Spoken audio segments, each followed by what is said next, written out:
Parece uma coisa lógica, mas a gente vai estudar um pouco na palavra de Deus, que certa vez existiu um povo que flertou em se mover sem a presença.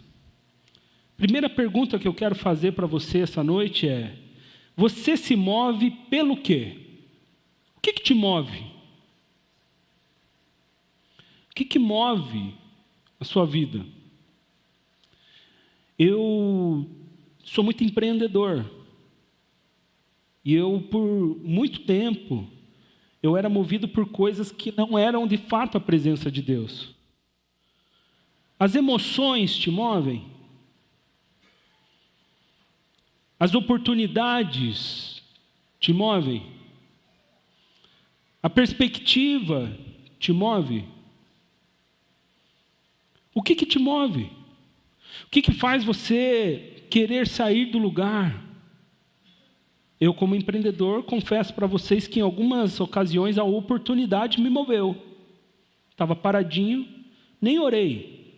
Opa, ali dá para ir. E eu confesso que toda situação que eu vivi, onde eu não busquei a presença para me mover, eu me dei mal.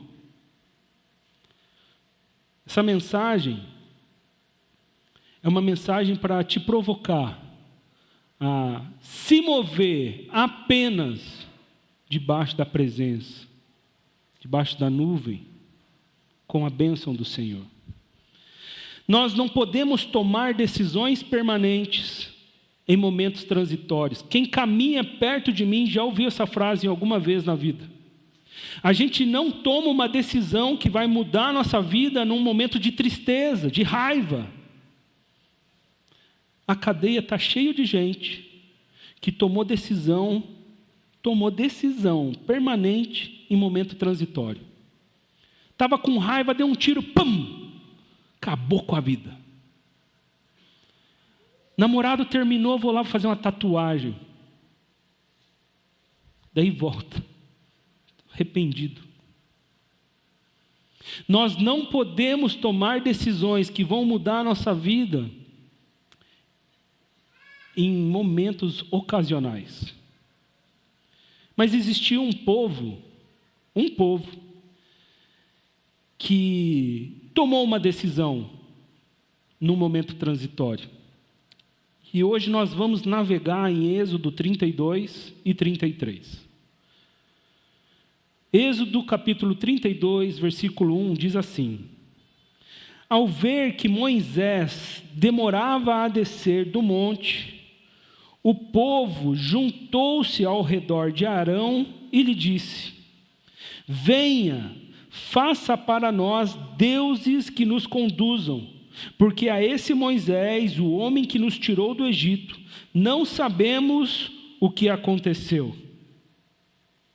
Presta atenção no que está acontecendo. Esse povo é aquele povo que saiu do Egito, que estava caminhando com Moisés, que viu o mar se abrir, que recebeu o maná. É esse povo.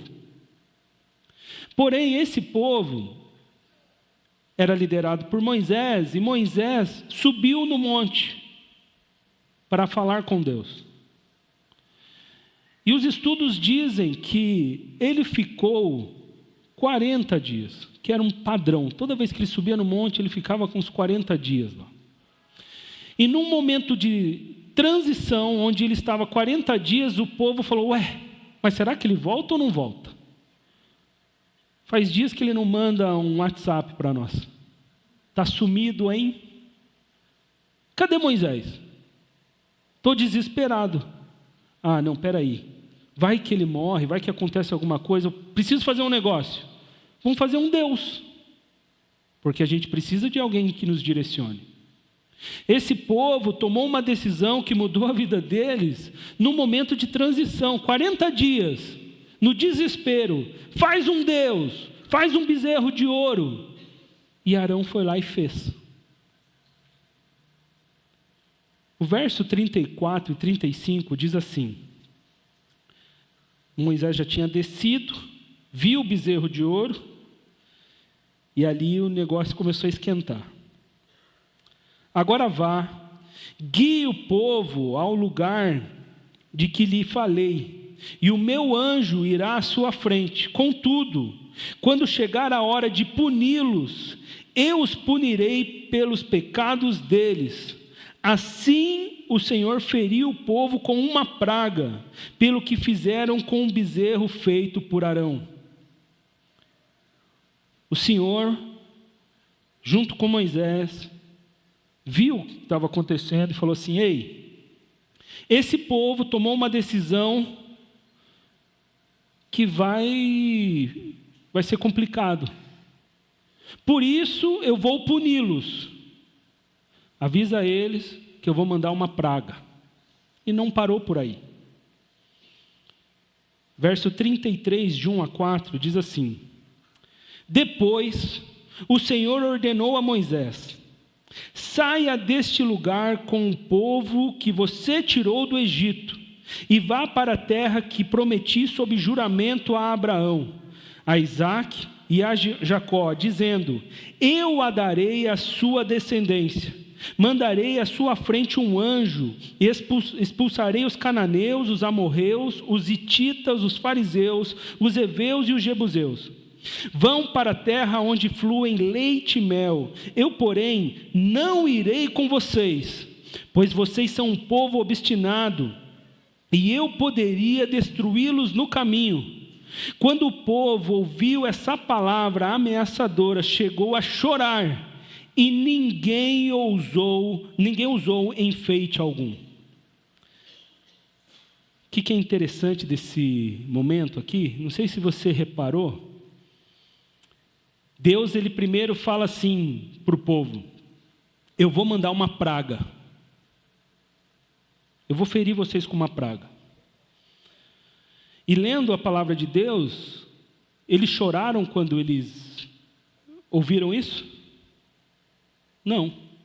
Eles já estavam acostumados. Volta e meia, Deus mandava umas pragas para eles.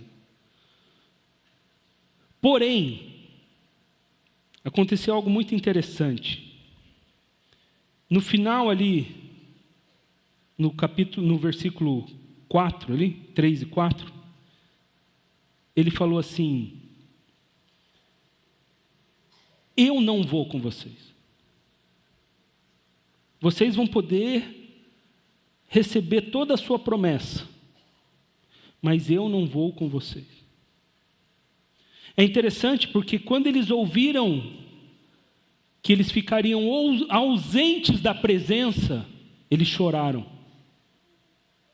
C.S. Lewis, um escritor, diz que o que faz do inferno um lugar insuportável é a falta da presença de Deus.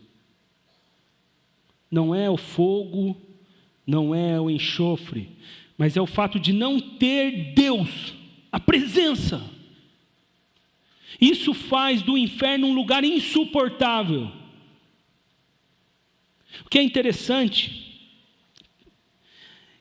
olha como Deus é fiel, mesmo quando nós não somos fiéis. Deus, ele poderia falar assim: povo idólatra, está cancelado, vocês não vão entrar na terra prometida. Não vão. Mas ele não pode ir contra a sua natureza. Deus, ele não mente. Diante disso, ele fala assim: seguinte, vocês vão para a terra prometida, essa terra que tem tudo de maneira abundante, tudo que eu prometi, eu vou dar para vocês, mas eu não vou com vocês. E o povo chorou. Eu acho isso muito interessante, porque esse povo, mesmo na sua idolatria, eles sabiam que nada pode ser melhor do que a presença de Deus. Nada pode ser melhor do que a presença de Deus. Não existe riqueza, não existe mansão, não existe carro, não existe nada melhor do que a presença de Deus. Quando eu estava lendo esse texto, eu lembrei de uma coisa.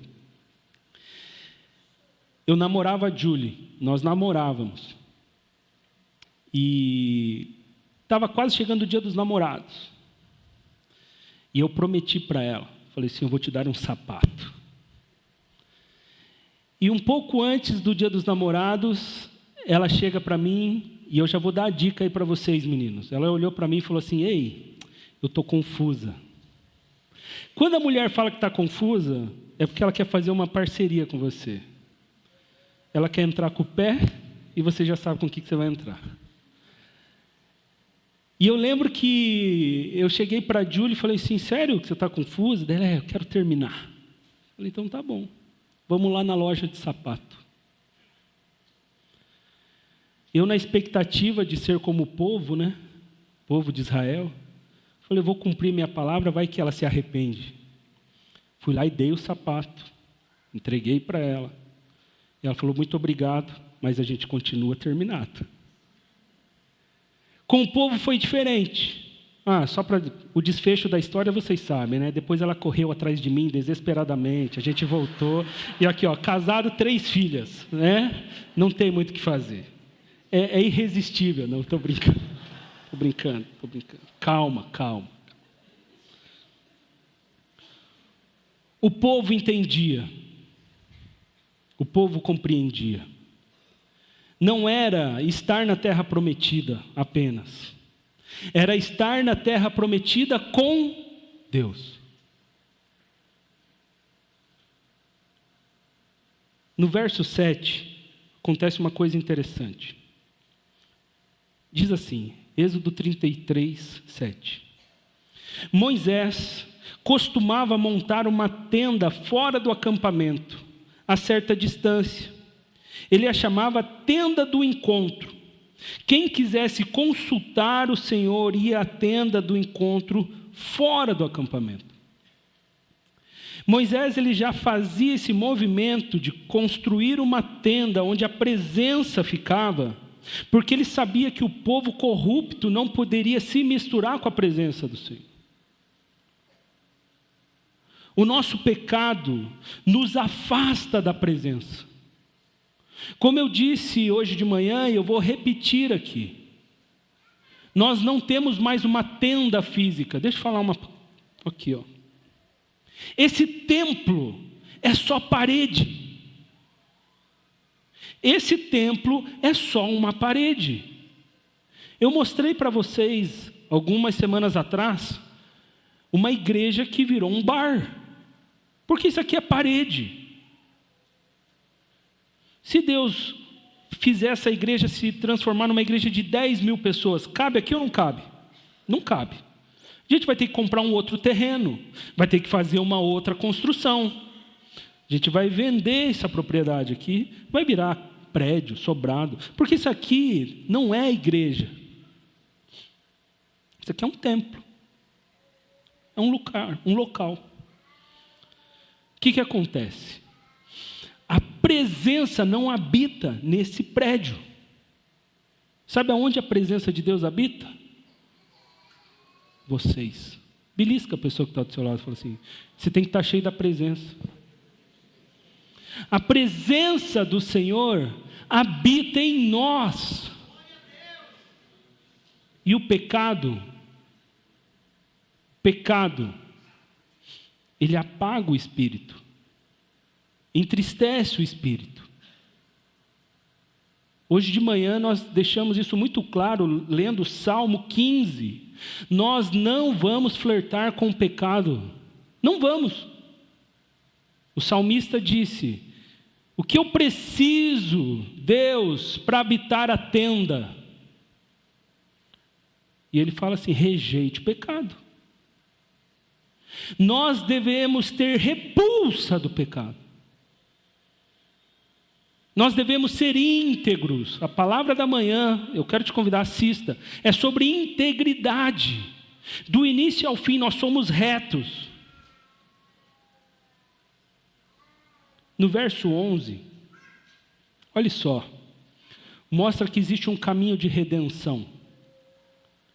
O Senhor falava com Moisés face a face, como quem fala com um amigo. Depois Moisés voltava ao acampamento, mas Josué, filho de Num, que lhe servia como auxiliar, não se afastava da tenda. Deixa eu falar um negócio. Moisés, diferente do povo, ele perseguia a presença de Deus. Ele ia até a tenda. E esperto era Josué. Josué era discípulo de Moisés. Ele não saía de perto da tenda. Sabe por quê? Ele sabia que ali tinha a presença de Deus. Depois você pode ler com mais calma todo o capítulo 33, o povo ficava olhando qual era o movimento da tenda, e quando a presença descia, porque ela descia como uma nuvem, o povo corria para dentro de casa falando assim: ei, a presença está lá, vamos chamar a presença para cá também. O povo idólatra sabia o que tinha que fazer. Verso 12 e 13 diz assim: Moisés disse ao Senhor: Tu me ordenaste, conduza este povo, mas não me permites saber quem enviarás comigo, disseste. Eu o conheço pelo nome e tenho me agradado de você. Se te agradas de mim, revela-me os teus caminhos para que eu te conheça e continue sendo agradável a ti. Lembra-te de que essa nação é o seu povo. Moisés, ele conservava um relacionamento íntimo com Deus. Moisés entendia que a presença era algo que ele não podia se afastar. Moisés corria atrás de ser íntimo do Senhor, buscava a face do Senhor, e logo ele foi utilizado para salvar aquele povo. A intimidade de Moisés com Deus fez com que Deus mudasse de ideia. Olha lá o que está escrito no verso 15 e 16. Então Moisés lhe declarou: se não fores conosco, não nos faça sair daqui. Como se saberá que eu e o teu povo podemos contar com o teu favor, se não nos acompanhares? Que mais poderá distinguir-nos o teu povo e eu dos demais povos da face da terra? Olha o que Moisés, o amigo de Deus, ele chega diante de Deus e fala assim: por favor, Deus, se não fores conosco, não nos faça sair daqui.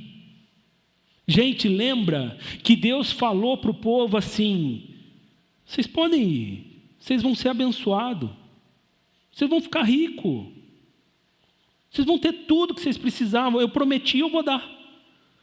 A única coisa que vocês não vão ter é a minha presença.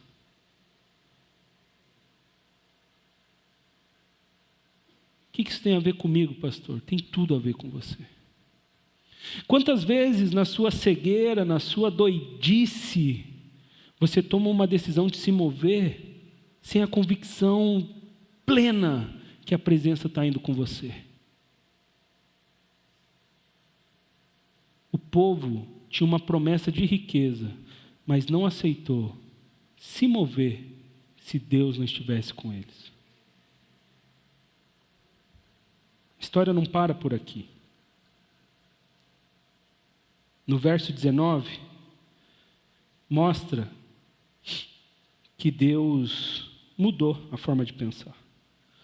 Deus respondeu: eu farei passar toda a minha bondade diante de você e proclamarei o meu nome, o Senhor, na sua presença. Terei misericórdia de quem eu quiser ter misericórdia e terei compaixão de quem eu quiser ter compaixão. O verso 23 mostra como Moisés, ele era íntimo de Deus, e disse assim: em seguida tirarei a mão de você, e você verá as minhas costas, mas a minha face ninguém poderá ver.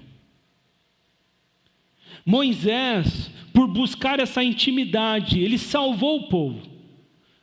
Ele fez com que Deus falasse assim: beleza, então eu estou junto, vamos embora.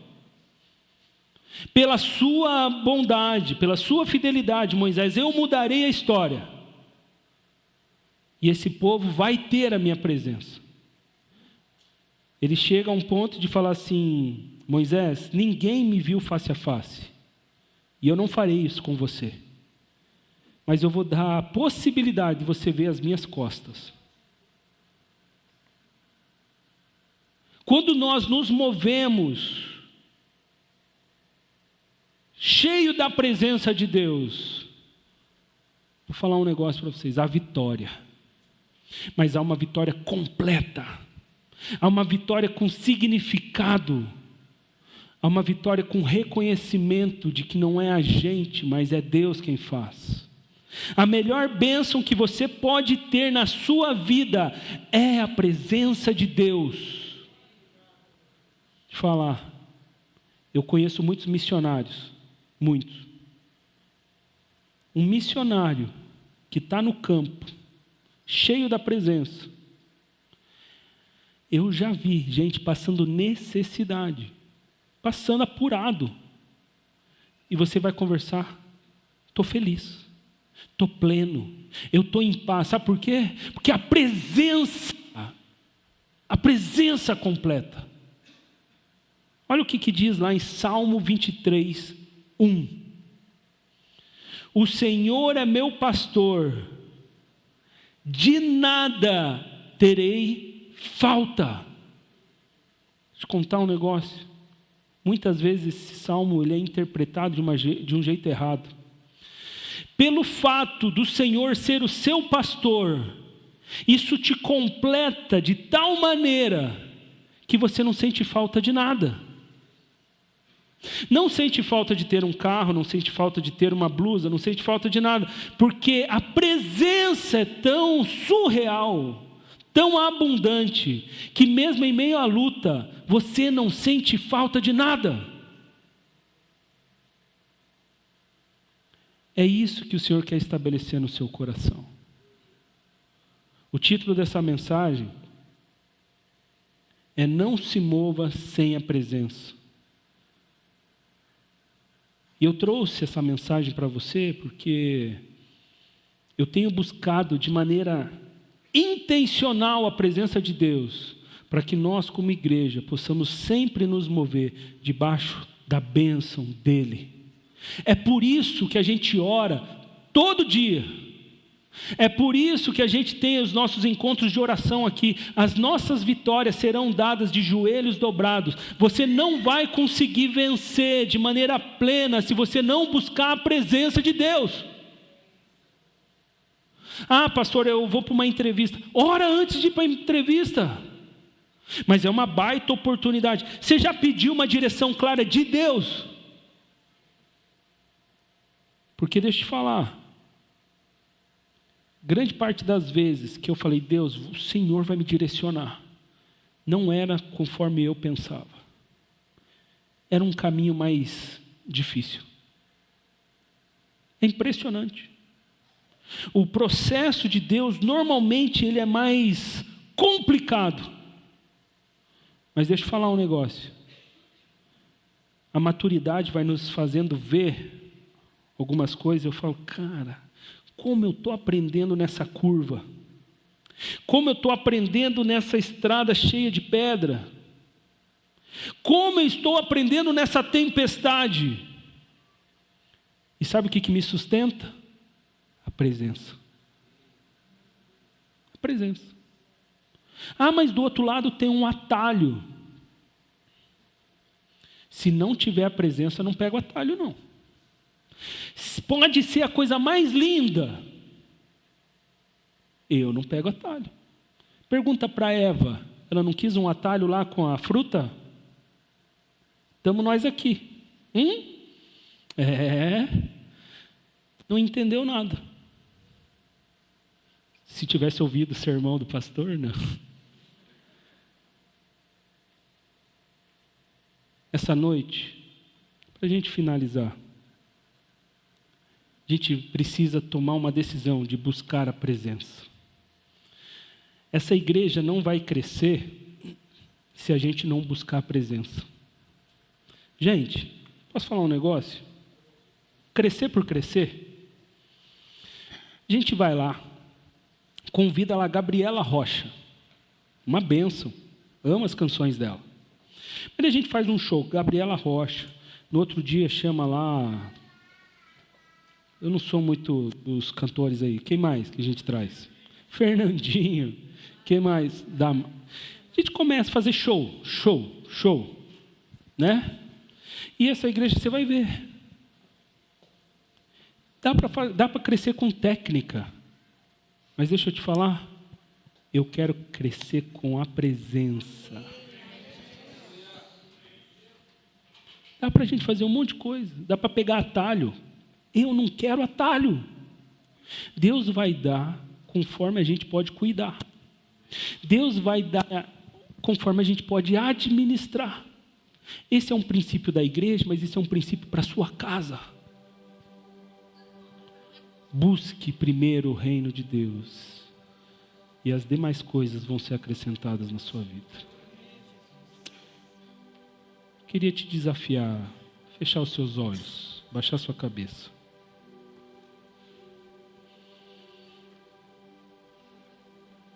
Você alguma vez na sua vida já se moveu sem a presença? Você já se moveu pela oportunidade? Você já se moveu pela perspectiva? Ou em algum momento você já se moveu pela dor, pela tristeza? Começa a pensar. Você tem entendido os processos de Deus na sua vida? Você tem questionado a direção que Deus te deu? Deus falou, faz desse jeito. E você, não, mas tem um jeito mais fácil. No jeito mais fácil não tem a presença. No pecado não tem a presença. Seja obstinado, obcecado, desesperado pela presença de Deus. Com os olhos fechados, começa a falar com Jesus. Deus, eu quero buscar a presença na minha vida. Quero ser cheio do Espírito Santo. Quero ferver. Quero que a minha casa prove disso. Quero que o meu marido, a minha esposa, quero que os meus filhos, os meus netos, meus bisnetos, sejam cheios da presença. Não me importa com herança, com riqueza. Não me importa. O que me importa é que as minhas gerações sejam cheios da presença. Quanto você tem se ajoelhado por isso? Quanto você tem clamado por isso? Presença.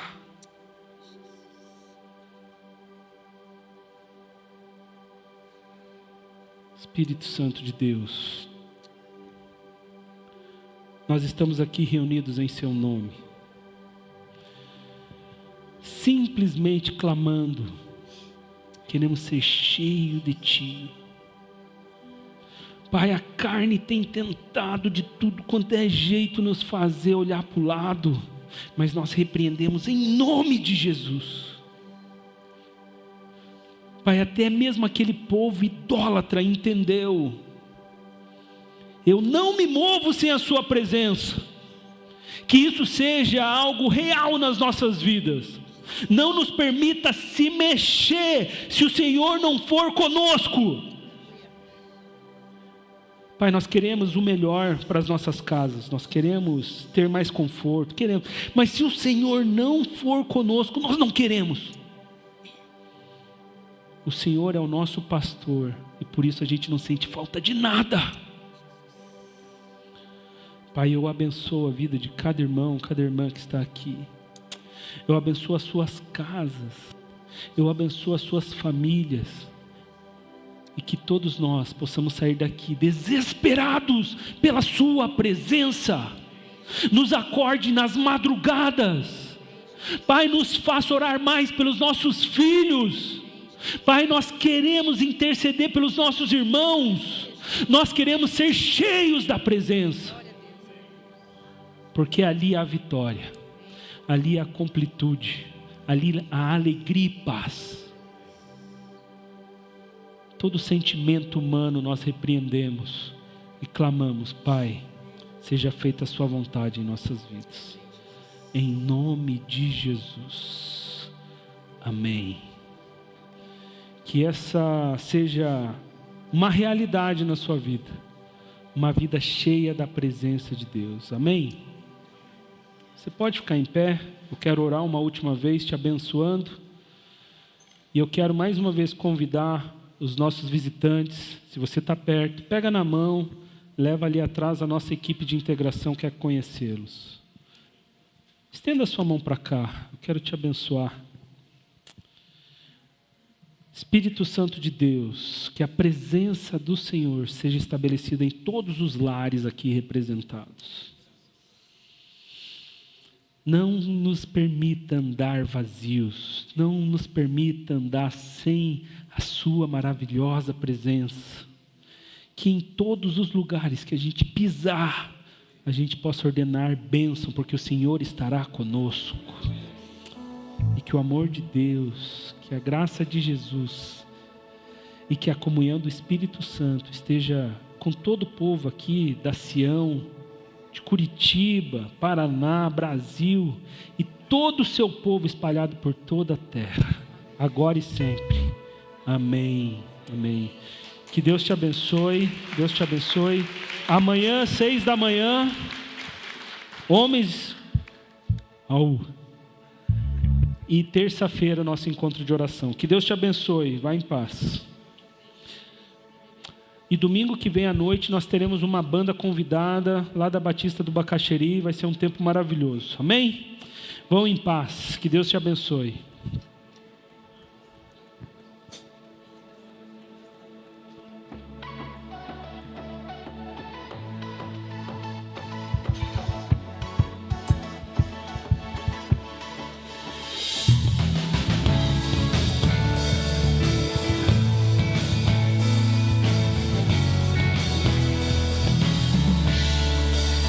O dia que o Senhor já fez, seja o que for, eu vencerei. Somente em Ti esperarei, com meu louvor te alegrarei. Eu grato sou por tudo que tens feito, eu cantarei tua graça, o teu amor, amor infalível. Deus, te agradeço.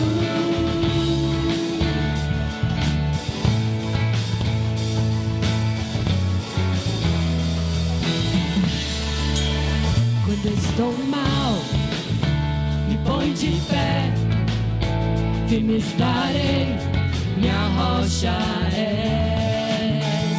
Eis-me aqui, a mão do meu